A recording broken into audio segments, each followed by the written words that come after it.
నువ్వేంటి ఇక్కడ? అంటే సడన్ గా వచ్చావు కదా, ఇంట్లో మా అమ్మా నాన్న కూడా లేరు. నాకు ఇప్పుడు ఏం చేయాలి అర్థం కావట్లేదు. అయితే నన్ను లోపలికి రమ్మను. లోపల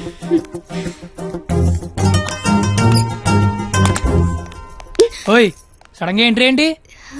ఇంకొక రోజు అయితే మనం పందెం గెలిచేస్తాం కదా. అది చెప్పడానికి వచ్చావా? మనం ఎలాగో గెలిచేస్తాం.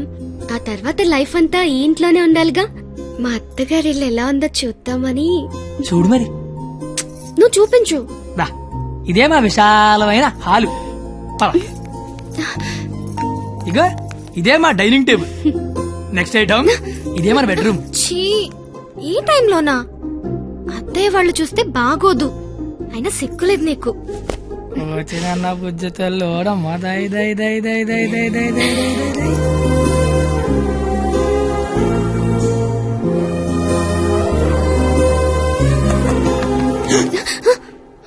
అయ్యో బాబు, మీ నాన్న వస్తాడు. చూస్తే పెంట పెంట పడేస్తాడు. టేబుల్ కింద అమ్మ దొరికిపోతాం. బాత్రూమ్ దాకు. మా నాన్న అడగలుగుతాడు. బెడ్రూమ్ దాకు. కొత్త ఐడియాలు రావా నీకు? ఇది మీ ఇల్లు కాబట్టి నేను దాక్కోవాలి, నువ్వు డోర్ తీయాలా? అదేం కుదరదు.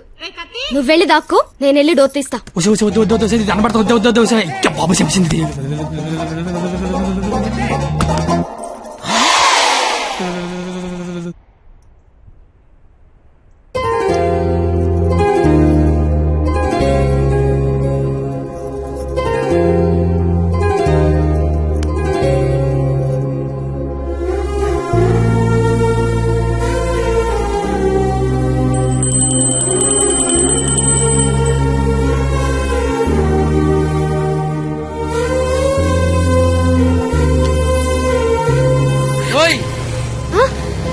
త్వరగా వెళ్తానత్తయ్య. వెళ్తాను కాదు, వెళ్ళొస్తాను అనాలి. వెళ్ళొస్తాను.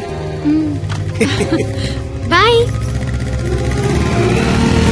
ఈ ఒక్కరోజు గడిచేస్తే మనం పందెం గెలిచేస్తాం. ఆల్రెడీ గెలిచేసినట్టేగా. ఇంకా మనం లైఫ్ లాంగ్ హ్యాపీగా.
నీకేం కాదు, నేను ఉన్నాగా.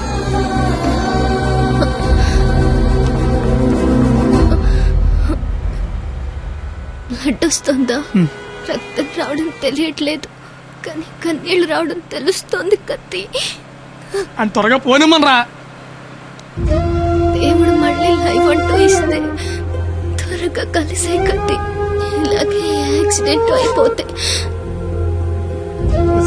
నువ్వేం మాట్లాడక, దండం పెడతానే. అత్తయ్య గారికి వెళ్ళొస్తానని చెప్పాను, మళ్ళీ వెళ్ళకపోతే ఫీల్ అవుతారేమో. సైలెంట్ గా ఉండవే ప్లీజ్. నాకు అసలు ఏం చేయాలి అర్థం కావట్లేదు. నేనేం చేయలేని రోజు ముద్దివ్వు, ఏదైనా చేసే ధైర్యం వస్తుందన్నావు.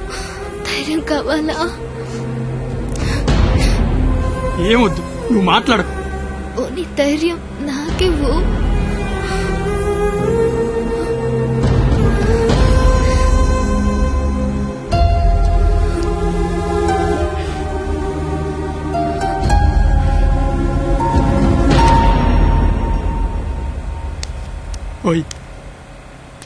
996 నిన్నే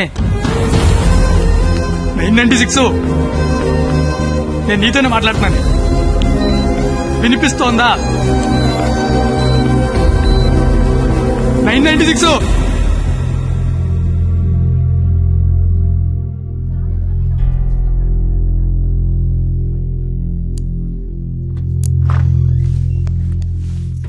సార్ తను బానే ఉంది కదా?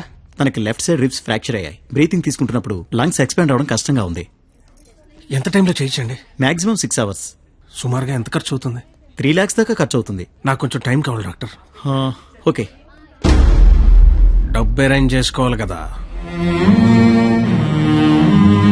కానీ గంటకి తన కండిషన్ చాలా క్రిటికల్ అవుతుంది. ఈ 6 hours కూడా గ్యారంటీగా తను బతుకుతుందని చెప్పలేం.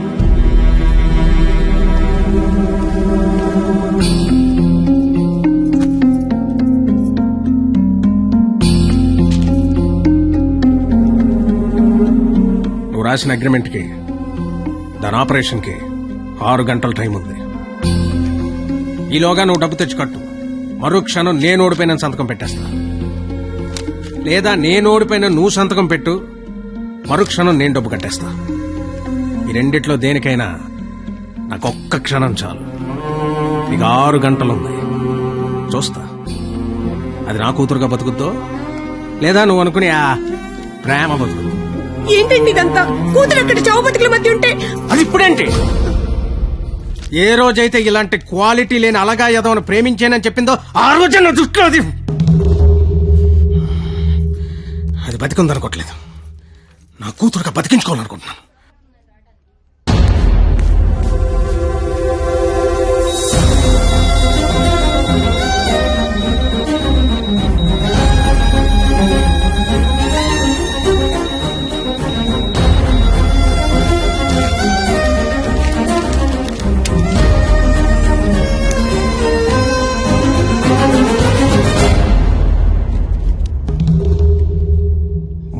లక్షలు అనేసరికి కనీసం ప్రయత్నం చేయకుండా ఎలా సంతకం పెట్టేస్తున్నాడో చూడు.